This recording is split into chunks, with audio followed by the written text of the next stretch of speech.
तो दोस्तों आज एक बार फिर से हम आरपीएससी सेकंड ग्रेड मैथमेटिक्स का जो पेपर है वो डिस्कस करने जा रहे हैं। वैसे इस पेपर को हम डिस्कस कर चुके हैं, लेकिन जल्दबाजी में ली गई फोटो थी तो उसकी विजिबिलिटी बहुत अच्छी नहीं थी। आज हम वापस इसको ट्राई कर रहे हैं। मैं आप लोगों को शुरुआत में इस क्लिप दो टुकड़ों में ये देने वाला हूँ। शुरुआत में 5 मिनट की अलग और उसके बाद में उसमें डिटेल सॉल्यूशन अलग। क्लियर? तो जिनको केवल सॉल्यूशन टिक करके चाहिए कि इसका सॉल्यूशन आंसर क्या होगा, किस तरीके से होगा, उनको शुरुआत की 5 मिनट की क्लिप मिल जाएगी। और बाकी जिनको डिटेल सॉल्यूशन चाहिए कि कैसे क्या हुआ, मेरा एक डाउट है, तो वो सेकंड क्लिप से देख सकता है। Clear student? पेपर इसका लेवल अगर हम देखें तो इसके अकॉर्डिंग मैं कह रहा हूं कि अगर आप क्वालिफाई भी कर रहे हो तो आप खुश हो सकते हो। अगर आप इसमें मिनिमम क्वालिफाई नंबर भी ला रहे हो आप खुश हो सकते हो डेफिनेटली। और आप जीके में अगर अच्छा निकाल लोगे, मैं कह रहा हूं कि 1600 पोस्ट को बढ़ने में जोर आ जाएगा पूरे राजस्थान में। जो अगर हम देखेंगे ना तो मिनिमम क्वालिफाई हो रहे हैं जो स्टूडेंट सेलेक्ट हो जाएंगे डेफिनेटली मैथमेटिक्स में, चाहे जीके का क्राइटेरिया बढ़े या घटे, लेकिन इसमें क्वालिफाई होने वाले जो स्टूडेंट है वो इतने ज्यादा नहीं होंगे मेरे हिसाब से तो। और फिर जो अगर मान लो कुछ जनरेशन ही ऐसी अपग्रेड हो गई हो कि सारे के सारे क्रीम हो गए हो तो फिर बात अलग है। क्लियर? अब स्टूडेंट यहां पर मैं पहले क्वेश्चन की बात कर रहा हूं। ये आपके वीएक्स टाइप का जो था इसका 4th ऑप्शन होगा, इसका आपके फर्स्ट ऑप्शन होगा। आपके ग्रीन थ्योरम का क्वेश्चन है 4 पाई ए बी, इसका आंसर होगा। किसी क्वेश्चन में मैं आपको रोक के भी बताऊंगा कि कौन सा इसका आंसर होगा। इसमें स्टूडेंट यहाँ पर 0 to 150 कौन सा, ये वाला जो क्वेश्चन है ए से ज्यादा, तो इसमें आपके आंसर होगा कौन सा होगा, ये वाला आंसर होगा। ये वाली जो कंडीशन दे रखी है ना इसके अकॉर्डिंग। क्लियर? लिमिट पॉइंट निकालना था, ऊपर एनवा पद निकाल लो, नीचे भी एनवा पद निकाल लो, फिर आप एन की जगह इन्फिनिटी पुट करोगे तो 2/5 इसका आंसर आएगा। क्लियर? उसके बाद स्टूडेंट 2a/r³ पेडल इक्वेशन थी, इसका जो 15 और 30 सॉल्यूशन आएगा उसको इसमें रखोगे तो 1,20,000 आ जाएगा।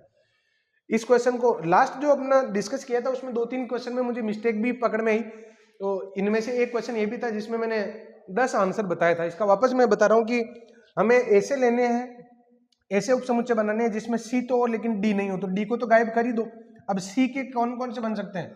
एक तो ये बन सकता है, सिंगल सिंगल की अगर मैं बात करूं तो एक तो ये बन सकता है, दो दो की अगर हम बात करें तो AC और BC और EC, ये हो सकते हैं। और 3-3 की अगर हम बात करें तो ABC और ACE और BCE, 3 ये हो जाएंगे। और 4 की अगर हम बात करें तो ABCE, ऐसे करके ये 1 और 3 4, 4 3 7 और 1 8 इसका आंसर होगा। क्लियर? उसके बाद स्टूडेंट यहाँ पर जनक निकालने थे, 3 और 5 आएंगे। ये जो क्वेश्चन है इसमें आप देखो ये A बार और B बार ये पूछ रहा है, तो इसका आंसर 3/5 होगा। दोस्तों यहाँ पर 11th-12th में जो नई जनरेशन तैयार हो रही है उसको भी ये कहना चाहता हूँ, जो अगर मान लो जो मेरे जूनियर स्टूडेंट हैं अगर वो भी इस लेक्चर को देख रहे हैं तो मैं उनसे एक बात कहना चाहता हूँ कि आपने अगर ग्रेजुएशन में अगर ढिलाई बरत रखी है तो मान के चलिए आप इस मार्केट से दूर हो, काफी दूर हो। 11th-12th के बेस पर सिलेक्शन होने की बात तो अब गई। अब तो पेपर में अगर आपकी ग्रेजुएशन पर बहुत अच्छी कमांड है, कमांड नहीं है बहुत अच्छी कमांड है, तब आप सपने देखना। बाकी तो अब तो वो पुराने वाला जो ट्रेंड है वो तो बिल्कुल ही चेंज हो गया 2019 के बाद में, क्योंकि 2019 के बाद में जो पेपर के लेवल इस तरीके से बढ़े हैं, जिसमें आज जो हम पेपर डिस्कस कर रहे हैं ये तो सब अब तक जो फर्स्ट और सेकंड ग्रेड जितने भी पेपर हुए हैं उनमें से सबसे लेवल का पेपर आप कह सकते हैं। पहले 2019 के बारे में कहते थे, लेकिन अब ये उससे भी लेवल का पेपर मेरे हिसाब से समझा जाना चाहिए। क्लियर? इसमें आपको संरेखीय पॉइंट दे रखे थे, तो ये आपकी 6 पॉइंट संरेखित थे, 10C6 minus 10C3 minus 6C3, इसको सोल्व करोगे तो 100 आंसर आएगा। इसकी बात करें तो 8.75 आंसर होगा। 10 लाख से बड़ी संख्याएं तो factorial 7/2 factorial 2 factorial 3 minus factorial 6 factorial 2 factorial 3, इसका आंसर आएगा 360। इसका जो आंसर है स्टूडेंट 4 होगा। HG की A² और A की कोटि क्या होगी। अब हम बढ़ते हैं आगे। तो ये एक एनवलप का क्वेश्चन था और मैंने आप लोगों को इस क्वेश्चन को ट्रिक से करवाया था कि ट्रिक से आप इस क्वेश्चन को कर सकते हैं। क्लियर? वो ट्रिक क्या थी वो साहब गई बात है। अभी तो आप देखो इसका 23.66 होगा। उसके बाद मोड ऑफ A बराबर मोड ऑफ C इसका आंसर है, 7/4 इसका आंसर है। इसके 4 सॉल्यूशन होंगे, इसमें भी देखो ये x square minus y square plus iota 2xy और प्लस में x प्लस आयोटा y बराबर में 0। तो एक सॉल्यूशन तो x square minus y square plus x बराबर 0 से, एक 2xy प्लस y बराबर 0 से। यहाँ से अगर इसको सोल्व करते हो तो y और 2x प्लस 1 बराबर 0, तो y का मान एक तो आ जाएगा 0 और x का मान आ जाएगा माइनस का 1/2।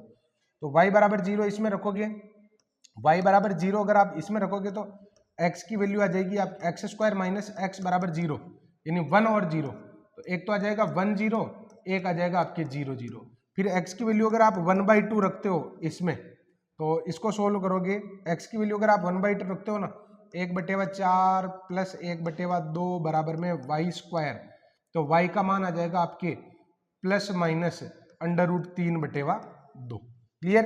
तो स्टूडेंट ये आ जाएगा आपके 1/2 और प्लस माइनस √3/2, जिसके 4 सॉल्यूशन हो जाएंगे। ये 4 इस तरीके से आए थे। इसमें क्वेश्चन गलत है, ये इसमें 1 2 3 1 2 और 2 3 ये दोनों ही इसके आंसर है। इसके प्रतिच्छेद जो कोण है वो π/2 होगा। π/2 कैसे होगा? अगर इसको कार्तीय रूप में बदलते हो तो ये x square plus y square बराबर में 2y ये वृत्त बन रहा है और x square plus y square बराबर में 2x बन रहा है। क्लियर? 1 1 इसका इंटरसेक्शन पॉइंट है। 1 1 पर ये दोनों का इंटरसेक्ट कर रहे हैं। तो 1 1 पर आप प्रतिच्छेदी कोण निकालना चाहते हो तो इसकी स्पर्श रेखा का डाल और इसकी स्पर्श रेखा का डाल निकाल लो, दोनों के लिए आपके 45 डिग्री का कोण आ जाएगा। क्लियर? सॉरी 90 डिग्री का जाएगा। इसको आप ऑप्शन से चेक करते हैं तो ये वाला ऑप्शन आपके एक ही बार में बैठ रहा था। क्लियर? तो ये इसका राइट आंसर हो जाएगा। उसके बाद स्टूडेंट यहाँ पर 1/3 AC होगा। इस क्वेश्चन को ऑप्शन से करना था, आपको ऐसा गोला चाहिए था जो इस बिंदु से गुजरता है और इस गोले को इस बिंदु पर स्पर्श करता है। तो रिक्वायर्ड जो गोला होगा दोनों को संतुष्ट करेगा, जो आपके ए ऑप्शन में। इसको सोल्व करेंगे 2√2/3 आएगा। उसके बाद स्टूडेंट ये जो त्रिज्यीय खंड का क्षेत्रफल था आपके 18 सेंटीमीटर स्क्वायर आएगा। आयत वाला क्वेश्चन था। ये एनालिटिक नहीं होगा क्योंकि CR इक्वेशन को सेटिस्फाई नहीं कर रहा है। ग्रेजुएशन के जो क्वेश्चन है काफी लेंथी है, लेकिन आए आपकी गोखरू एंड सैनी की बुक में से उठाकर है हूबहू। आप एक एक क्वेश्चन को छांट कर देखिए, आपको वो मिल जाएंगे। और मैंने आप लोगों को लेंथी टाइप के जो क्वेश्चन है मैंने एक एक एग्जाम्पल हाथ से करवा रखा है, चाहे वो बड़ा कितना ही क्यों नहीं हो। मैंने ये भी कहा था कि देखो क्वेश्चन आप ये नहीं कह सकते कि सर ये क्वेश्चन बड़ा है कैसे सोल्व होगा, वहां इसकी ट्रिक नहीं होगी तो कैसे सोल्व होगा। तो मार्केट ही चेंज हो गया। आपको वो पढ़ना चाहिए था सब कुछ जो डिटेल में हमने पढ़ाया, तो डिटेल सॉल्यूशन भी आपको आने चाहिए। जुगाड़ अपनी जगह है, लेकिन जो बेसिक्स जो है वो भी स्ट्रांग होने चाहिए। क्लियर? उसके बाद स्टूडेंट इसमें ये भी सही है, ये भी सही है। ये एनालिटिक फंक्शन का क्वेश्चन था जिसमें आप डेल जेड अपॉन में डेल डब्ल्यू अगर लेते हैं, डेल डब्ल्यू अपॉन डेल जेड, तो ये आयोटा अपॉन में जेड आएगा, 1 अपॉन में आयोटा जेड, जो जेड बराबर 0 पर फेल हो जाएगा। ये क्वेश्चन जब कॉलेज वालों को हम पढ़ा रहे हैं कल परसों ही, तो इसको पढ़ाया था हमने। न्यूनतम दूरी के लिए 1/√6 आएगा आपके। इसमें संयुग्मी वर्गों की संख्या 3 हो जाएगी। ये आपके इसमें जब लिमिट फाइंड करोगे ना, तो DLH रूल से ऊपर वाले की लिमिट तो आएगी आपके आयोटा, और यहाँ पर माइनस आयोटा का रिजल्ट दे रखा -1, माइनस आयोटा पर एक रिजल्ट दे रखा 5, तो संतत नहीं है। क्लियर? ये वाला जो क्वेश्चन था ये कह रहा है कि ये गोले का समीकरण, गोले के समीकरण में यहाँ पर वाई स्क्वायर का जेड स्क्वायर का एक्स स्क्वायर का गुणांक बराबर होता है। क्लियर? और एक्स वाई का गुणांक नहीं होता है, तो ये तो आपके खत्म हो जाएगा। ए का मान 2 हो जाएगा, बी का मान भी 2 हो जाएगा, और फिर 2 कॉमन आकर 0 की तरफ चला जाएगा। सोल्व करने पर त्रिज्या ही आएगी। इस क्वेश्चन में T2 बराबर -T1 -2/T1, तो इसका आंसर जो है -3 होगा। क्लियर? इस क्वेश्चन का आंसर जो है exact del m upon m dx plus n dy, तो del m upon del y del n upon del x m dx plus n dy बराबर 0, तो del m upon del y और del n upon del x होगा। Clear? इसकी अगर हम बात करें तो इसमें देखो ऑर्डर ऑफ AH बराबर ऑर्डर ऑफ BH, ये कथन सत्य है। AH अगर मान लो कोई एलिमेंट H का ही है तो उसको अगर H से गुणा करोगे तो वापस H ही आएगा। ऑपरेट करवाया गया एलिमेंट वापस उसी में बिलोंग करेगा, ये वाली कंडीशन गलत है। AH का G का सब ग्रुप, AH G का सब ग्रुप हो, ये गलत है। क्लियर? अब स्टूडेंट यहां पर मैं बढ़ता हूं आगे।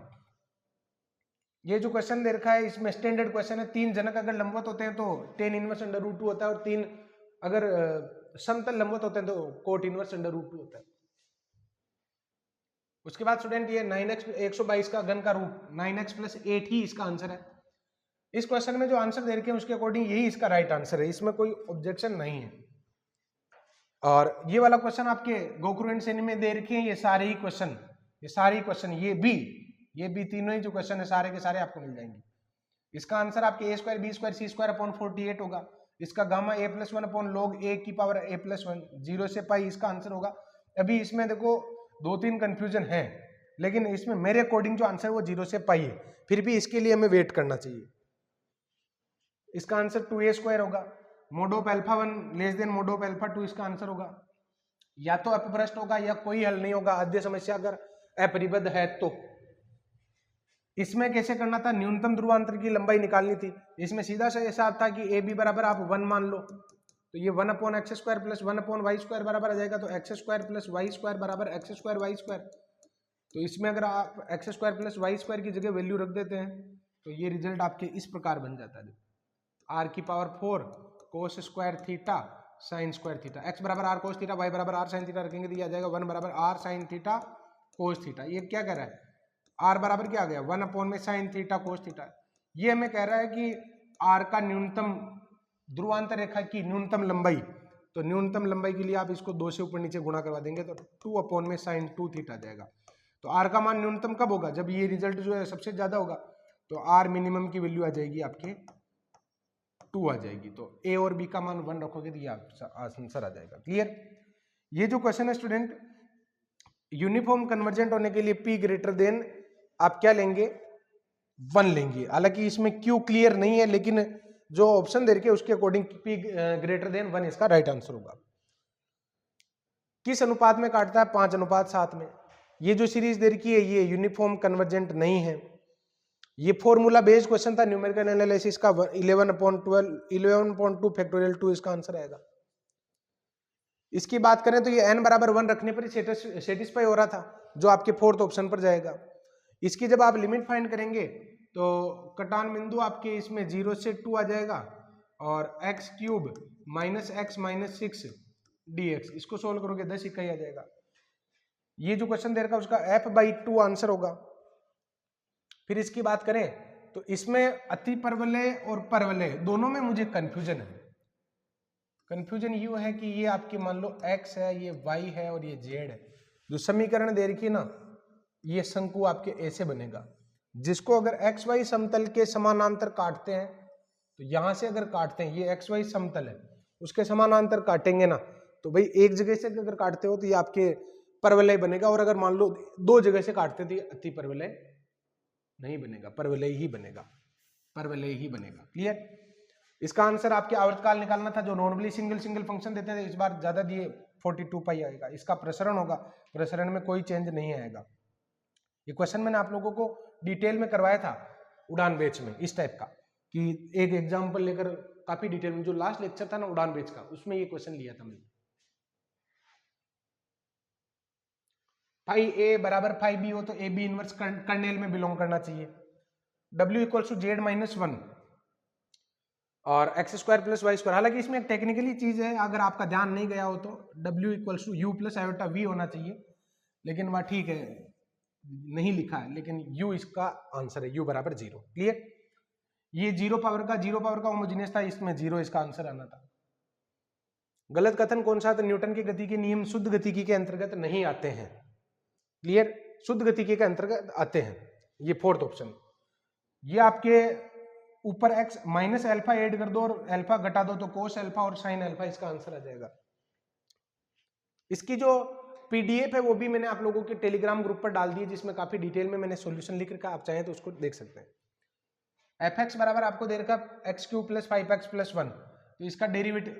अच्छा ये वाला क्वेश्चन, g की st क्या है, तो st क्या होती है, जिसका सेट ए के वे एलिमेंट जिनकी मैपिंग आइडेंटिटी पर जाकर मैच होती हो, तो वो आपके 4th ऑप्शन होगा। क्लियर। क्योंकि यहाँ पर i/0, i/2 पाई, i/4 पाई इन सब का रिजल्ट बनाएगा।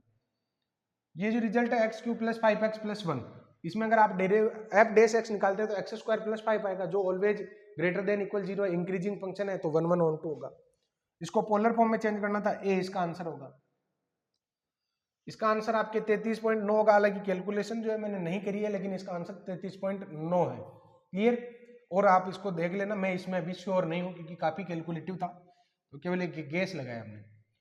fx बराबर 1/x, ये स्टैंडर्ड क्वेश्चन था, 12th में भी है, ग्रेजुएशन में भी है, e की पावर 1/e इसका आंसर होगा।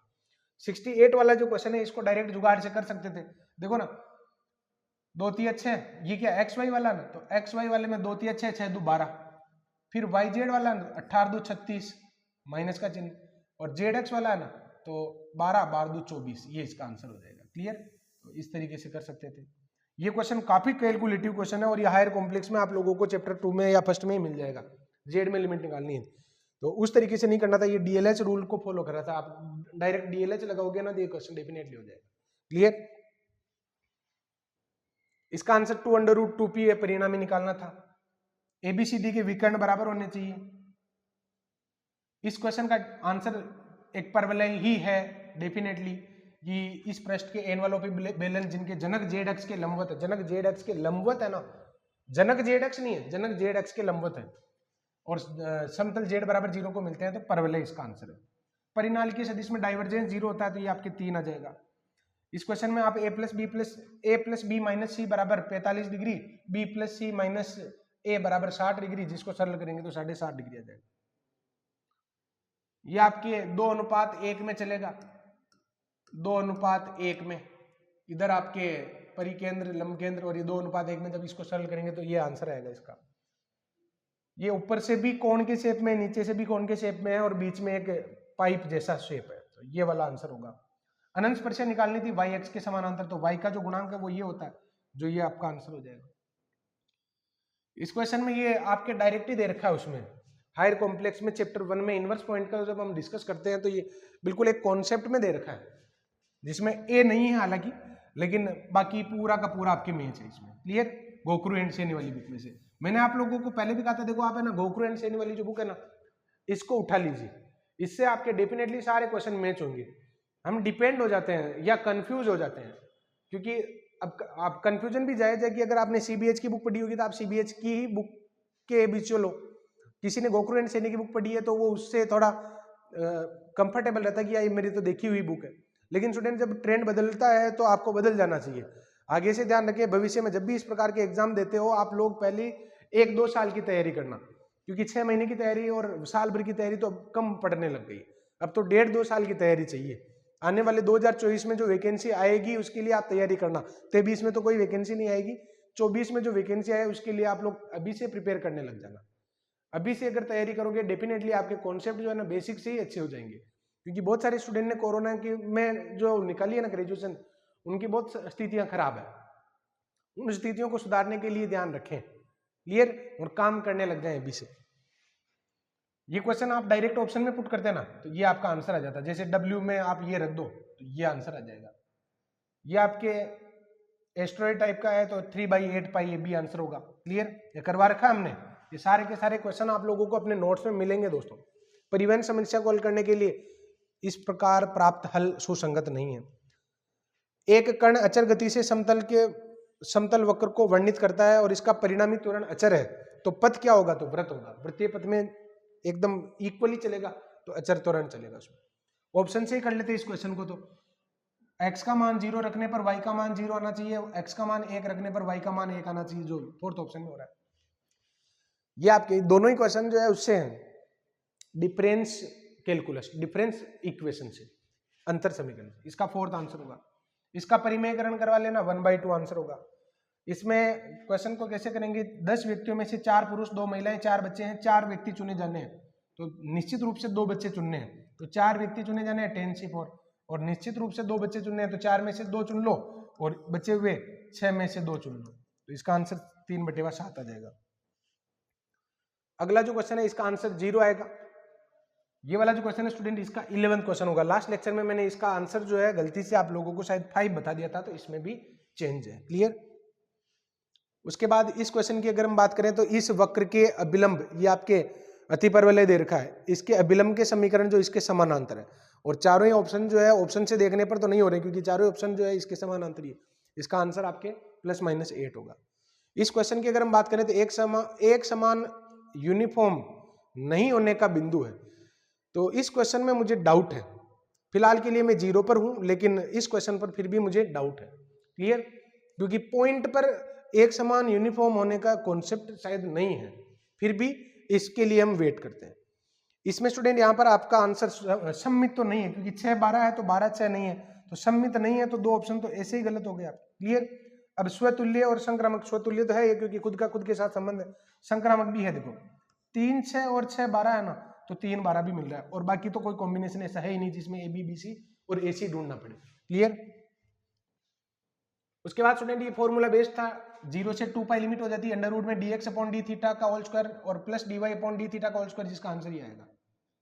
इसमें m बराबर n होगा, ये आपके निरपेक्ष एब्सोल्यूट आपके ये होने चाहिए, निरपेक्ष अभिसारी होने के लिए आपकी ये आ जाएगी p ग्रेटर देन 1। इसकी अगर हम बात करें सुप्रीमम इन्फीमम का, ये स्टेटमेंट है, ये वाला जो स्टेटमेंट है ये हमने नहीं लिखाया था, लेकिन अब पूछ लिया, अभी कुछ भी पूछ रहे हैं, मतलब आरपीएससी क्वेश्चन कहाँ से ला रही है, कोई ऐसा भी कुछ क्वेश्चन जो है ना वो कहाँ से ला रही है, इसके सोर्सेज अगर हमें मिल जाए तो हम वो भी पढ़ लें, लेकिन वो सोर्सेज भी तो नहीं पता है कोई, मतलब यूँ लगता है कि कहीं कर्नाटका कहीं केरल, भाई भारत में हो तो ठीक है, कहीं यूके यूएस यहाँ से तो क्वेश्चन इंपोर्ट नहीं हो रहे हैं कहीं कि वहाँ की किताबें लेकर आए फिर वहाँ से पढ़ ले। अरे भाई अपने से ही पूछ लो, भाई बच्चे अपने ही हैं, यही टीचर बनेंगे। अगर मान लो आप जितनी वैकेंसी है उतने ही अगर नहीं ले सकते हो तो फिर मतलब ही क्या है, क्यों इन बच्चों को जबरदस्ती साल भर 2 साल भर के लिए उम्मीद जगा के रखते हैं और फिर उलझ जाते हैं, लास्ट में आके बिल्कुल हताश हो जाते हैं कि हमारा फिर क्या होगा, 1 साल बर्बाद हो गया। बहुत सारे बच्चे हैं, उनका ध्यान रखा करें। आरपीएससी से मेरी रिक्वेस्ट है, आरपीएससी तो हमारी बात वैसे भी सुनती नहीं है, लेकिन अगर मान लो मेरी बात अगर वहां तक पहुंचती है तो अगर आपने जितनी पोस्ट निकाली है उसके अकॉर्डिंग तो सोचा करो, कौन कौन से पेपर सेलेक्टर ऐसे बैठते हैं, मुझे लगता है कि उनको लगता है कि बच्चों को पेपर सोल्व करने देना ही नहीं है, मतलब नौकरी लगानी नहीं है, बस पेपर होना चाहिए, बस में होना चाहिए। इसका आंसर आपके 4th होगा। इस क्वेश्चन को स्टूडेंट अभी हम पेंडिंग छोड़ रहे हैं, इसका मेरे पास अभी सॉल्यूशन नहीं है। इस क्वेश्चन का आंसर π/3 होगा। आप a + b बराबर -c लेकर होल स्क्वायर खोल दें इसका।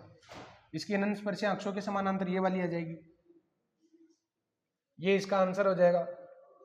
ये आपके सोल्यूबल फॉर p वाला जो क्वेश्चन है, इसमें लास्ट वाला एग्जांपल यही है जिसमें y बराबर log c e⁻x + c³ होगा। इस क्वेश्चन का आंसर जो है b होगा, क्योंकि 0 1 रखेंगे ना तो 0 1 तो इनसाइड वाला आएगा। क्लियर। तो ये तो आपके शेडेड एरिया हो जाएगा और इसके कोई भी 2 पॉइंट को मिलाओगे तो ये अंदर ही आएगा, तो कॉन्वेक्स ये वाला होगा। क्लियर। पीडीएफ में मैंने 3 कर रखा है, उसको ठीक कर लेना। इसका सॉल्यूशन ये वाला आएगा। पहले तो इसको ए बी फॉर्मूले से ब्रेक करना पड़ेगा। उसके बाद स्टूडेंट ये वाला जो क्वेश्चन है, अगर हम इसकी बात करें तो k बराबर 2 के लिए अद्वितीय इसका सॉल्यूशन आएगा।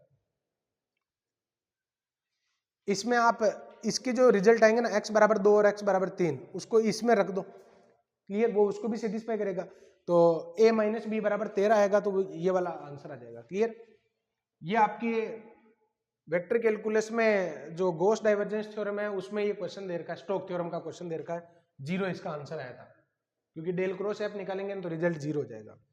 ये क्वेश्चन भी आपकी वेक्टर कैलकुलस में जो 4th एग्जांपल है उसका बी पार्ट है, जिसका आंसर डेल एफ, वो वहां पर फाई और साई दे रखे, यहाँ पर एफ और जी दे रखे, बस इतनी सी बात। इसका 25 डिग्री आंसर होगा। इसमें अगर एक्स और वाई की वैल्यू 1 1 मान लो, आपके 4 sin² अल्फा आ जाएगा। फिर इसकी बात करें तो ये एक 7 की घात में 1/2, 1/4, 1/8, 1/16, 1/32 को जोड़ेंगे तो 31/32 आ जाएगा।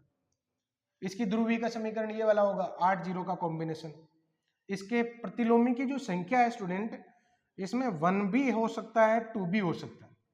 इसमें 1 भी हो सकता है, 2 भी हो सकता है। 1 पर प्रोबेबिलिटी ठीक है, लेकिन मुझे लगता है 2 भी इसका आंसर हो सकता है, तो इसके लिए भी हमें वेट करना चाहिए। और इसमें आप है ना, वृत्त की परिधि और वर्ग का परिमाप समान हो तो ये रिजल्ट आपको बताना था। वृत्त का क्षेत्रफल वृत्त के वर्ग के बराबर, r बराबर 7 और भुजा 11 लेकर सोल्व करेंगे ना, तो आपको पता चल जाएगा वृत्त का क्षेत्रफल बढ़ाएगा। क्लियर। इसमें 5 पाउंड आंसर है। ये पैराबोलिक के स्टैंडर्ड फॉर्मूले जो मैंने आप लोगों को लिखाए थे, 3 नोट लिखाए थे, उसमें से एक क्वेश्चन है कि भाई एक तो रेखिक लिखाया था, एक सिम्पसन के लिए परवलयिक लिखाया था, इस तरीके से। ये आपके गॉस डाइवर्जेंस थ्योरम का क्वेश्चन है। वेक्टर कैलकुलस से 6-7 क्वेश्चन पूछ रहे हैं वेक्टर कैलकुलस से। क्लियर। तो स्टूडेंट ये आपके आंसर आ जाएगा 4πa³ इसका आंसर ए और ए एच आएगा, निकाले थे हमने लास्ट स्लाइड में। इसको कैलकुलेट करोगे, पहले इसको साइन इनवर्स से बदल लेना और फिर यहाँ पर under root 1 plus x upon में 2 आएगा, जिसका होल स्क्वायर खोलोगे तो 1 प्लस एक्स अपॉन 2, जिसका डेरिवेटिव लोगे तो अंडर रूट एक्स को टी स्क्वायर मान लेना, सोल्व करना, ये आंसर आ जाएगा। ये 28/256 इसका आंसर होगा। ये वाई एक्स के सापेक्ष घुमाएंगे तो 4/3 पाई ए स्क्वायर भी आएगा और एक्स एक्स के सापेक्ष घुमाएंगे तो 4/3 पाई ए बी स्क्वायर आएगा। इसका आंसर 4 HH होगा। इसका आंसर आपके B square plus 4a minus 4 होगा। इसमें आप log x को अगर t मान लेंगे ना तो s1 बराबर s2 आएगा। इसमें l का मान निकालकर इसमें रख दीजिए, फिर कैलकुलेट करेंगे तो 60 डिग्री इसका आंसर आएगा। इसमें सार अनुपात पूछा था, 4/3 आएगा। ये mz नंबर ऑफ कोसेट्स या नंबर ऑफ सबसेट आपको निकालने हैं g/h में, तो एक कम पर ही रुक जाता है, तो ये इसका आंसर होगा। क्लियर? ये वाला जो स्टूडेंट इसमें ये कह रहा है कि अवकल समीकरण में सहायक समीकरण का एक डबल रूट हो तो इसका विशेष समाकलन होगा। वैसे अगर हम इस रास्ते पर चलें तो डिफरेंशियल कैलकुलस के सेकंड पार्ट में, गोकुल एंड सैनी में डिफरेंशियल इक्वेशन के सेकंड पार्ट में चैप्टर नंबर 3 जो है ना, उसमें आप एंडिंग में देखना ये एग्जांपल मिल जाएगा। 3 कंडीशन पर दे रखा है कि डबल रूट हो या एक ही रूट हो या फिर एक सम्मिश्र मूल हो, तो उस स्थिति में तो ये सी पार्ट था। क्लियर? इसका आंसर आपके 1/2 x² e ax आएगा। इसका 3g होगा, इसमें a b बराबर 1 मान लीजिए, ये इसका आंसर होगा। तो स्टूडेंट ये तो मैंने सारे सॉल्यूशन आप लोगों को बता दिए हैं। सॉल्यूशन की आपको रिक्वायरमेंट नहीं है क्योंकि आप भी सॉल्यूशन चाहते हैं बस, क्योंकि अब आप उस चीज से ऊपर उठ चुके हैं। किसमें चाहिए अभी ये सॉल्यूशन? अब तो हमें टिक करना है कि भाई कौन सा वाला इसका ठीक आंसर हो सकता है। दोस्तों यहाँ पर मैं आप लोगों को अंत में एक बात कहना चाहूंगा कि 1 साल भर की जो तैयारी है वो कम पड़ने लग गई है। जब लास्ट में जब वैकेंसी आती है तब आप दौड़ लगाते हो, और वैकेंसी में चाहे कितना ही डिले हो जाए लेकिन साल भर में तो एग्जाम हो ही जाता है, और साल भर की तैयारी डेफिनेटली आपके कम पड़ती है, क्योंकि आपको मैथमेटिक्स जो है कम से कम 11th 12th और ग्रेजुएशन अगर सेकंड ग्रेड की तैयारी कर रहे हैं तो 5 साल तो ये, और 9th 10th का भी अगर मान लो देखें तो 1 साल दोनों का मान लो आप। 6 साल की मैथमेटिक्स को 7 साल की मैथ पढ़नी पड़ती है आपको, कितने में? 1 ईयर में। और जीके का जो अंबार पड़ा हुआ उसको भी पढ़ना पड़ता है। ये सारी बातें जो है आउट ऑफ कंट्रोल हो जाती है 1 ईयर में। मेरी रिक्वेस्ट है आप लोगों से, आप अपनी तैयारी का जो टाइम है ना उसको बढ़ाइए, ड्यूरेशन बढ़ाइए, क्योंकि आपकी जो ग्रेजुएशन वीक होती है ना ये आप लोगों को लास्ट में अखरती। फिर ग्रेजुएशन अगर किसी की, क्योंकि आप उमंग में और मतलब एक जोश जोश में 11th 12th में मैथमेटिक्स का पार्ट तो बन जाते हो, लेकिन जब आप मार्केट में उतरते हो ना तो फिर आपको पता चलता है कि यार ये तो ग्रेजुएशन में तो और भी कुछ लेवल आ गया। आप पेपर पढ़ पढ़ के पास हो रहे थे, 5 साल के पेपर देकर पास हो रहे थे और खुश हो रहे थे कि मैं तो पास हो गया, और फिर क्या करोगे?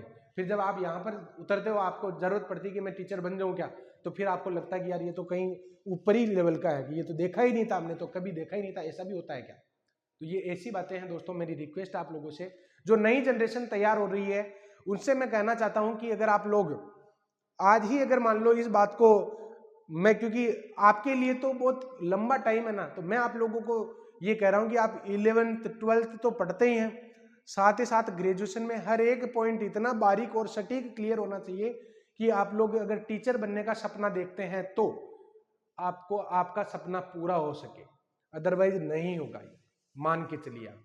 क्लियर दोस्तों? यहाँ पर ये पेपर का सॉल्यूशन था, वैसे मैंने कोशिश की है इसमें गलती नहीं हो। 1-2 क्वेश्चन के मैंने आंसर आप लोगों को अभी तक नहीं बताए, क्लियर नहीं किए।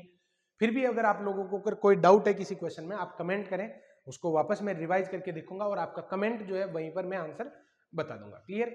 तो स्टूडेंट मिलते हैं कुछ और नई पुरानी बातों के साथ अगली क्लास में। अभी हम ग्रेजुएशन के जो बच्चे हैं उनको भी पढ़ा रहे हैं। ग्रेजुएशन अगर आप पढ़ना चाहते हैं डिटेल में, अगर आपको लगता है कि यार मुझे ग्रेजुएशन दोबारा पढ़नी चाहिए, तो 1 साल मेरे साथ बिताइए आप, जिसमें मैं आप लोगों को पूरी बीएससी एक बार अच्छे से कंप्लीट करवा दूंगा, बहुत अच्छे से। आप वापस उसी लाइफ में अगर जीना चाहते हैं, आपके पास मौका है, आप आरके क्लासेज ऐप डाउनलोड करिए, उसमें 1 ईयर मेरे साथ बिताइए बस, और जब वैकेंसी निकलेगी ना तब कुछ अलग ही माहौल होगा। क्लियर? Thank you.